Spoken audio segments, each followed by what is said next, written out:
Firstly, I think digital infrastructure is now considered the fourth utility, and it's critical to modern life to be able to provide access to services and markets. I use the phrase that no one and no place should be left behind. Cumbria is quite a rural county, and so we need subsidy as well as supporting commercial deployments in the county. And the coronavirus pandemic, I think, has changed the way that we work and live for the long term, not just during the pandemic itself. So now it's essential for people to have online access to education, health services, purchasing food online, or indeed other supplies.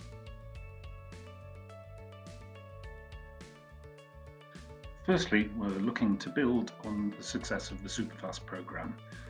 We have now 94.5% of properties have access to broadband of at least 30 megabits per second download. And whilst that's less than the UK average, considering the rural nature of Cumbria, I think that's a really good result. We're also the pilot area for Project Gigabit, so we're now looking at gigabit capable connectivity, and we hope that contracts will be in place in September to start deploying fairly soon afterwards. We're in addition supporting 4G infill by working with Digital Mobile Spectrum Limited on the shared rural network, and also the Home Office with their emergency services programme. We're also very interested in 5G from a research and development point of view at this stage. Cumbria was part of the 5G Thinking programme that was led by the University of Strathclyde and Cisco Systems, and that has now produced a toolkit for communities that can see how to deploy 5G based on their model in Orkney. But I guess primarily at this stage, we're promoting, encouraging, supporting, facilitating commercial 5G deployment.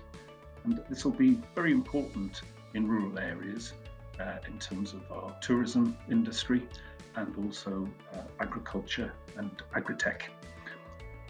Looking at particular 5G use cases, which we are, one that I'm actively addressing at the moment is the Cumbria County Council owns the Windermere Ferry, and that's in the process of being replaced with an electric ferry.